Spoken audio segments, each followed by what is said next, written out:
we're at 4 months now in the new Trump second administration. And a strange thing has happened. If you look at the polls, Trump in the Real Clear Politics averages, which to be fair have a preponderance of left-wing polls, is still only about a point and a half down. But in other polls, Rasmussen, he's either even or he's a couple of points ahead. And yet all of the media and all of the major organs on the left, but even in the center and right, the Wall Street Journal, they have been uniformly negative. So how in the world is Donald Trump almost equal and much higher than he was at his first term at this time? The answer is twofold.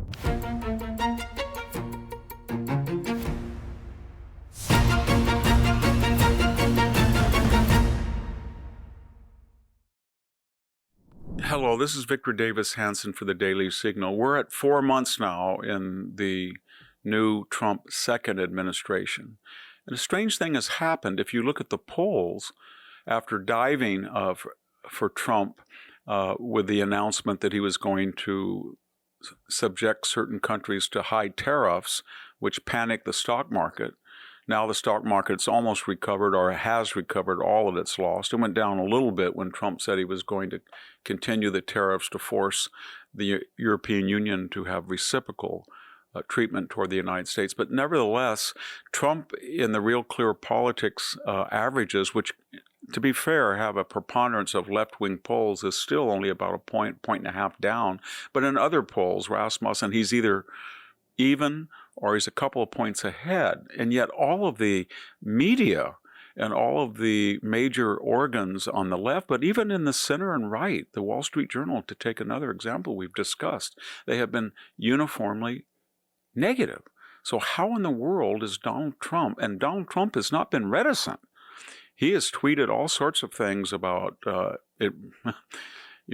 Springsteen and Taylor Swift in Canada, things that were very controversial. How can he be almost equal and much higher than he was at his first term at this time? And the answer is twofold. Number one is what he's doing.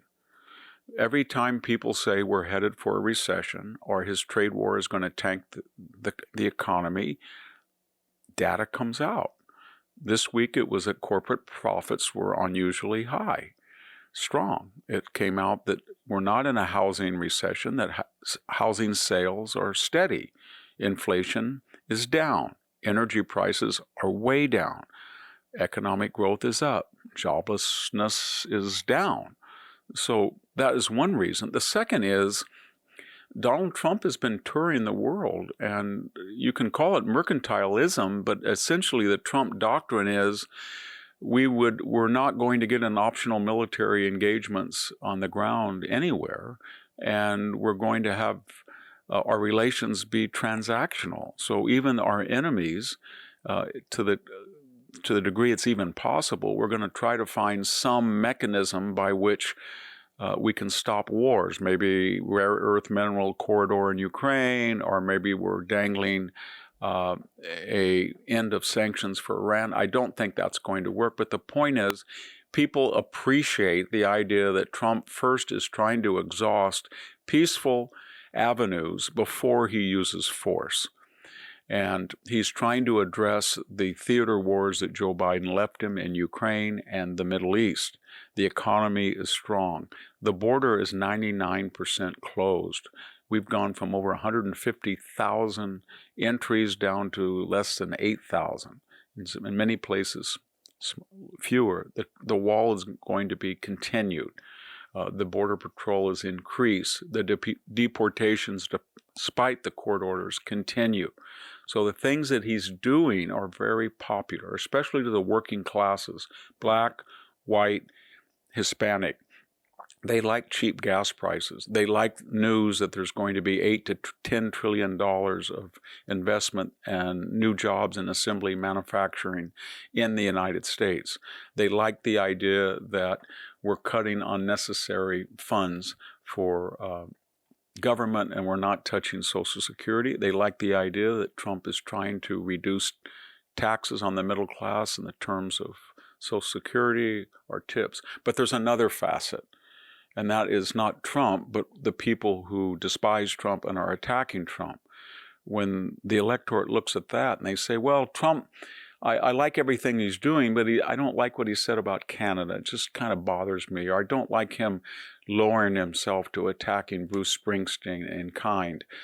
Yes, but what is the alternative? Well, the alternative is the left is glorifying a murderer, Luigi Mangione.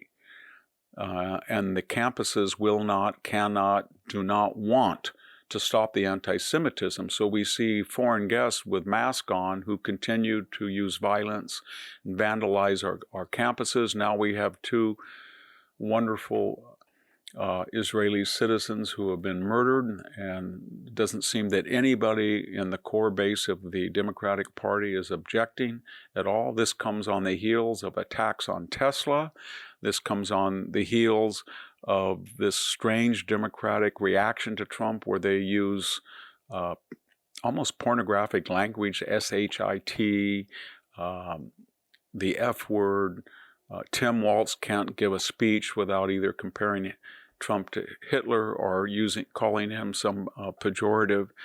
And the result of all this is when they look to the Democratic alternative, there is no alternative.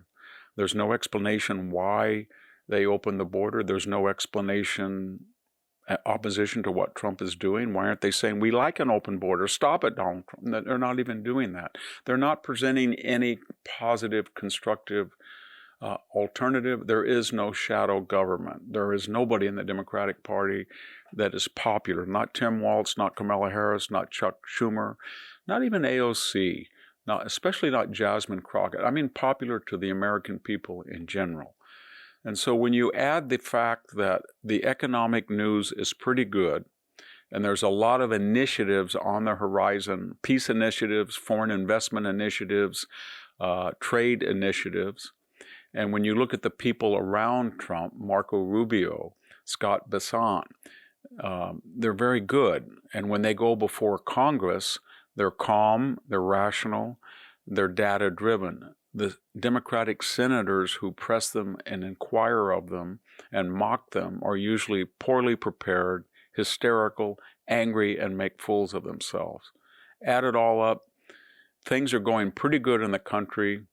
Donald Trump is a whirlwind. He's staging a counter-revolution, and most of the issues that he's trying to undo of the Progressive Project, the public supports him, and his Democratic opposition 4 months into his tenure has still completely lost its mind, and not only does not offer an alternative agenda, but personally, emotionally, psychologically puts people off. They do not like the way that they're talking, they do not like the way they're acting, and they don't like them in general. Thank you very much. This is Victor Davis Hanson for the Daily Signal. Thank you for tuning in to the Daily Signal.